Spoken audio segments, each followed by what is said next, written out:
Salve, meus nobres, um bom dia, um bom Vasco, um bom café da manhã neste dia 12 de janeiro de 2021. Hoje, novamente, mais uma vez, de novo, vamos falar sobre demandas judiciais envolvendo as eleições do Vasco da Gama. Hoje, uma confusão danada. Primeiro, vamos atualizar quanto ao grave de instrumento movido aqui no Rio de Janeiro, no TJ, que teve movimentação. E depois vamos analisar a entrada do Partido dos Trabalhadores na demanda, movida lá pelo partido político também Solidariedade, em face do tribunal, lá no STF, que tá dando um quiprocó danado, uma confusão danada, beleza? Vamos comigo após a vinheta. Eu sou luz de malta, sou felicidade, vou balançar toda a cidade. Salve, meus amigos, o bom café, o bom Vasco, ó, vascaíno tá ficando com essa cara já, por causa dessas eleições 2020, beleza? Vamos hoje falar de tudo. Primeiro, agradecer pela live de ontem, de tarde, uma boa audiência, muito obrigado a todos, vocês fizeram a live sempre com os comentários e tirando suas dúvidas, e hoje à noite já faço um outro convite, que vocês já sabem, toda terça-feira à noite, às 8h30 da noite, tem a live aqui no canal, o TEM, Tribunal Esportivo do Maca, e hoje, movimentado, teremos o Alexandre Carvas explicando a demanda judicial que ele entrou, uma ação coletiva de em torno de 65 a 70 sócios, para pedir o cancelamento das eleições do Vasco da Gama, bem como a Maria Taide, que ainda está para confirmar a sua presença, espero que venha com a sua sempre enorme sapiência, nos alegrar e nos iluminar no programa. Então hoje não percam mais um programa envolvendo os torcedores advogados do Vasco, para comentar para vocês a atualização das ações judiciais e tirar todas as suas dúvidas. Não perca 8h30 da noite, ok? Tamo junto. E aqui, porque você está no Maca Vasco, esse canal aqui eu já peço a sua inscrição, todo dia às 7 horas da manhã, o tradicional vídeo já para trazer todo o debate para vocês. Se você não for inscrito, se inscreve aqui no canal. Temos uma meta de alcançar até o final do ano 25 mil inscritos. Eu acredito que vamos lá com muita força e trabalho. Sendo assim, dê seu like e se você gostar do vídeo, compartilhe para os demais. Mas vamos logo para as ações judiciais sem perca de tempo. No agravo de instrumento movido pelo Levinciano e o Roberto Monteiro, guerreando aquela decisão de primeira instância para determinar as eleições da Assembleia do dia 14 de forma online, a qual depois teve o acordo favorável para a realização dessas eleições proferido pelo desembargador Custódio de Barros Toches, seguido pelo Fábio Dutra, tendo o voto vencido do Dr. Camilo Rulieri. E esse processo, o Levinciano e o Roberto Monteiro, como no meu vídeo está aqui o tag aqui para o vídeo, explicando como é que foram os embargos de declaração que eles apresentaram, que é um recurso cabível previsto no CPC. Então esse agravo de instrumento já está na mesa do desembargador Custódio para julgá-lo, conhecê-lo e dar o seu processamento correto. Quando o processo está concluso ao relator, concluso ao juiz, ao ministro, significa que está na mesa dele para ele se manifestar alguma coisa sobre essa petição. O que ele pode se manifestar aqui? Ele pode não conhecer do agravo de instrumento, entender que está intempestivo ou não, o conhecer do agravo ou dos embargos, né? Conhecer os embargos, olha, eu vou analisar os embargos, mas eu vejo aqui que não tem nenhuma omissão para eu suprir, não tem nenhuma contradição para eu esclarecer, nenhuma obscuridade, então ele está conhecendo e negando provimento aos embargos de declaração. Ou ele pode conhecer e dar provimento aos embargos de declaração, deixando mais claro um ponto de sua decisão, mas que não altera o seu teor ou o seu dispositivo, ou a sua decisão. Ou seja, olha, esse ponto aqui eu vou esclarecer aqui, mas eu continuo negando provimento ao agravo, não reconhecendo a legitimidade da Assembleia do dia 14.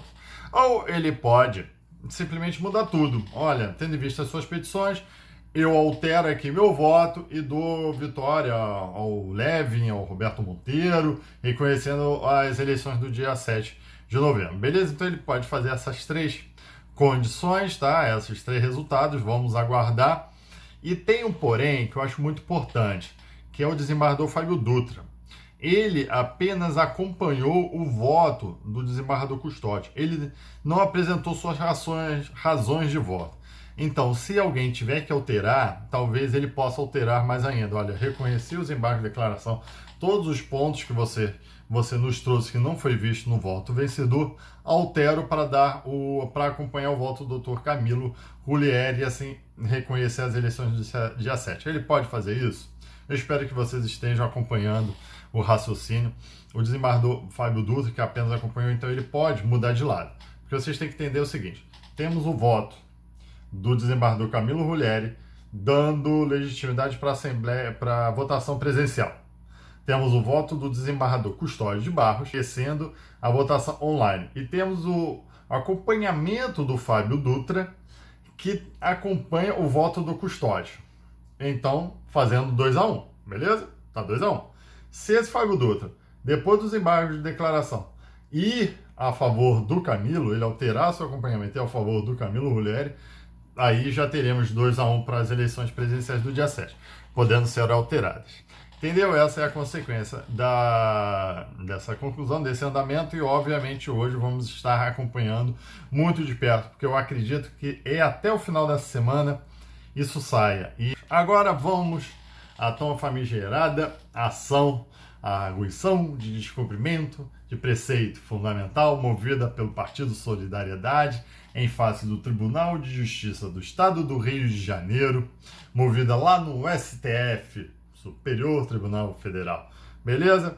Galera, não esquecem de dar seu like aí, porque ajuda muito esse vídeo a chegar nas mãos ou nas vistas de outros vascaínos, e aqui a gente sempre tentando esclarecer esses pontos jurídicos de forma muito simples e sempre tendendo ser imparcial para você montar a sua consciência, sua opinião, porque você é que monta a sua opinião. Você não sofre lavagem cerebral, você não é manipulado, você é inteligente o suficiente para pegar todas as opiniões e formar a sua própria. Beleza? Vascaíno é assim. Beleza, meus amigos? Então vamos lá. Ontem caiu uma novidade. Partido dos Trabalhadores peticionou na demanda, na DPF 780, na condição de amicus curiae. O que é um amicus curiae? Que em latim se chama o amigo da corte, aquela pessoa que ajuda os juízes, traz elemento aos juízes para assim decidir de forma mais legítima, mais dentro da legalidade possível e sempre visando o bem comum. Então constou aqui uma petição do Partido dos Trabalhadores, ao qual eu estou tomando a liberdade, sem você já me conhece, vendo aqui na tela do meu computador o que eles desejam. Eles pedem basicamente assim: espera contribuir com esse STF no sentido de demonstrar a necessidade de provimento da presente ação, de modo a se preservar a autonomia das entidades desportivas e adotar as providências apontadas em exordial. Então ele, na verdade, entra com o amicus curiae, no sentido de trazendo novos elementos ao seu ponto de vista para que essa demanda movida pelo Solidariedade seja provida, ou seja impedido que o Estado estatal seja reconhecido a nulidade do acordo por um excesso de uma intervenção estatal numa associação privada. E olha que interessante, ele junta aqui o Estatuto Social do Partido dos Trabalhadores, a qual eu vou ler aqui no início, porque eu achei bem interessante. É como realmente essa coisa de associação move todo mundo. Olha lá, do partido, sede, objetivo e filiação. Artigo 1º. O Partido dos Trabalhadores é uma associação voluntária de cidadãos e cidadãs que se propõe a lutar por democracia, pluralidade, beleza, bonito. Aqui as palavras, mas ele já começa, o próprio partido político é uma associação. Você imagina se o Tribunal de Justiça impede a votação de um partido político por entender que a votação é online, não é online, que não está previsto. Seria cabível isso? Seria razoável isso? O judiciário intervir no partido político para determinar a forma com que ele tem que votar, nas condições com que ele tem que votar, como ele tem que votar, a data em que ele tem que votar, A empresa que o partido tem que contratar para administrar a votação, aí é que está a questão. Aí é que é uma questão.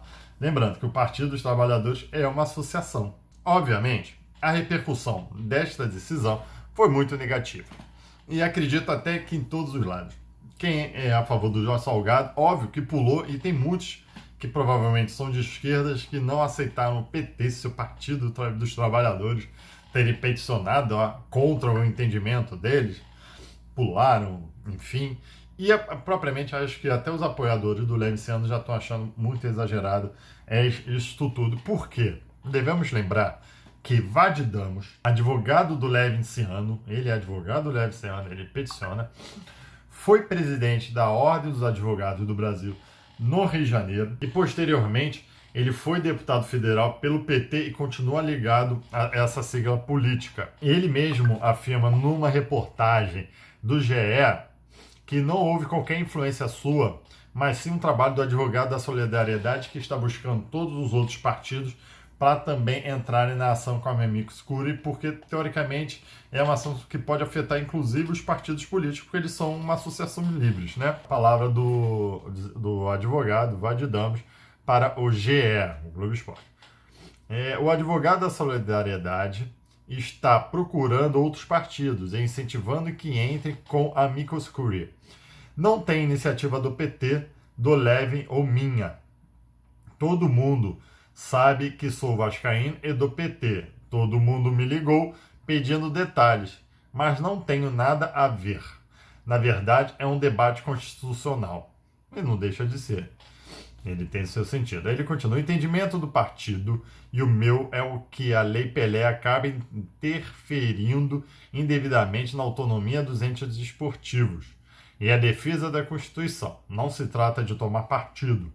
Embora eu esteja advogando para a chapa do Levin, o PT não tem chapa nessa eleição. O PT aderiu à tese da autonomia dos entes esportivos. Ou seja, entre o Estatuto e a Lei Pelé, deve prevalecer o Estatuto. Assim reza a Constituição, então é isso que o PT está defendendo, afirmou Vadidamos. Só que aí depois, é uma confusão danada. Gleisi Hoffmann tuitou, porque agora a galera só se manifesta pelo Twitter, né? É incrível. A ação não, abre aspas para ela, a ação não é do PT. Entramos apenas em apoio à ação principal que defende a aplicação do Estatuto do clube, a pedido do ex-deputado Vadidamos. Realmente, a ação não é do PT. A ação é do Solidariedade. Eles entraram com a Amicus Curiae apenas para ajudar, beleza? Só que aí, parece que um secretário de Cultura do PT, seu Márcio Tavares, também tuitou. O Diretório Nacional do PT não tinha deliberado a respeito de uma ação sobre a eleição no Vasco da Gama. A direção do PT, ao saber do tema, decidiu corretamente por cancelar e retirar a ação. O PT vai seguir, como sempre, na luta pela democracia e pelos direitos do povo brasileiro. Assim, não tem ação, não entendi essa. Não tem ação. O PT não ajuizou nenhuma demanda judicial. Ele entrou com uma petição para ajudar uma outra ação com a Amicus Curiae. Então, como assim? O Diretório Nacional não deliberou? Os advogados do PT então pegaram todos os atos constitutivos, procuração antiga lá, que deve ter já escaneada, e peticionou sem ter uma discussão com a presidência, com o Diretório Nacional, sem ter autorização. Pô, que confusão, cara. O próprio PT agora também, eu não sei se eles ficaram loucos ou entenderam que a repercussão foi muito negativa e agora estão dando para trás, porque aí no Twitter também, do PT, ele informa. E aqui eu vou trazer até uma interpretação para vocês e eu quero saber o que vocês pensam. O PT informa aos associados e torcedores do Clube de Regata Vasco da Gama, bem como a toda a comunidade desportiva, que não participará de ações judiciais referentes às eleições internas do clube. As atenções do partido permanecem voltadas para os graves problemas do Brasil e da população. Então quer dizer que não participará de ações referentes às eleições internas do clube. E o que dá para entender, já saiu na Net Vasco, que o PT vai retirar ação. Não vai retirar ação nenhuma. O máximo que ele vai fazer é peticionar novamente no processo nessa DPF falando, olha, reconsidere, desconhece a minha última petição e toca o barco aí. Como se nada tivesse ocorrido. O que até o momento, fechamento desta edição desse vídeo, não aconteceu. A petição lá do requerimento do PT continua vive e forte lá. Beleza? Aí aqui vale uma interpretação que foi dada até por um integrante de um membro de um grupo de Zap. Eu vou falar aqui só as iniciais, JP, que ele mandou um áudio que me alertou e realmente com os detalhes das palavras. E aqui eu vou trazer para vocês, obviamente para vocês comentarem aqui embaixo o que vocês pensam disso. Ó, dê seu like aqui se você já está gostando do vídeo. Ele falou o seguinte, ao qual eu vou ler a manifestação do PT para vocês. O PT informa aos associados e torcedores do Vasco, bem como a toda a comunidade desportiva, que não participará de ações judiciais referentes às eleições internas do clube. Não participará de ações judiciais referentes às eleições internas do clube. Ele está com razão. Ele não está participando. Ações referentes às eleições internas é essas que estão previstas no Tribunal de Justiça do Rio de Janeiro. Aquela lá de Brasília, aquela lá do STF, aquela lá do Solidariedade, não diz referente diretamente às eleições. É algo maior. Ele pega o caso particular para desejar que algo maior seja, que é a não intervenção estatal numa associação. Vocês estão entendendo? Então, teoricamente, quando ele entra com a petição lá do Amicus Curiae, ele não está participando de uma ação judicial referente às eleições do Vasco da Gama, mas sim indiretamente lá no STF. Aí esse cara mandou o áudio que eu tenho que compartilhar para vocês, que eu achei bem inteligente dele. As atenções do partido permanecem voltadas para os graves problemas do Brasil e da população. É um grave problema a intervenção exagerada do judiciário numa associação civil. Isso atenta à democracia. Olha que grave problema do Brasil e olha como ele fundamenta a sua própria uma movimentação lá em Brasília. Enfim, interpretações para todos os lados. O que vocês pensam dessa petição ou desse pedido do Partido dos Trabalhadores na DPF 780, que corre lá em Brasília, para ajudar o Solidariedade e assim dar provimento à demanda judicial e, consequentemente, ver Leve sendo como presidente. O que vocês pensam disso? Aqui eu não poderia deixar de trazer também a manifestação do Jorge Salgado, que também se manifestou no Twitter, né? No Twitter. Vamos lá. Eu vou ler aqui uma parte do Twitter dele. Torcida vascaína, no momento em que nosso clube realiza um processo de transição exemplar, encontra estabilidade e inicia uma recuperação esportiva e financeira, partidos políticos resolvem se meter no processo eleitoral do Vasco. Isso depois do TJRJ já ter decidido a questão. É inacreditável que a Suprema Corte do país seja acionada primeiro pelo Partido Solidariedade e hoje pelo PT, para, sem nenhuma justificativa, tumultuar o ambiente de um clube de futebol que luta para se reerguer. Aqui vale também mencionar a manifestação do Leve que está correndo nos apps em áudio. Ele fala basicamente que o que ele tinha que fazer, ele fez, que é a apresentação dos embargos de declaração, os quais eu citei no começo deste vídeo, e que ele não há controle algum desse processo lá do STF que está sendo movido por partidos políticos, Solidariedade, PT, que ele não pode se envolver, que na verdade esses partidos estão visando a defesa da Constituição, a defesa da livre e espontânea manifestação e associação dos indivíduos, a defesa da autonomia das associações, e esses partidos são associações. Então ele fala que ele não há controle algum, que ele não está se manifestando, que ele não está se movendo em nada nessa questão do STF, mas tão somente aqui no Rio de Janeiro, no TJ, quando ele apresenta os embargos de declaração. Novamente fica o convite aqui para o programa de 8h30, que a gente vai repercutir toda essa questão jurídica aqui, que hoje devemos continuar tendo novidades aí nessas ações judiciais. Beleza? Vem comigo, você está no Marca Vasco, se inscreva no canal, dê o like, um abraço, até a noite, 8h30 neste canal. O TEM, Tribunal Esportivo do Marca. Um abraço!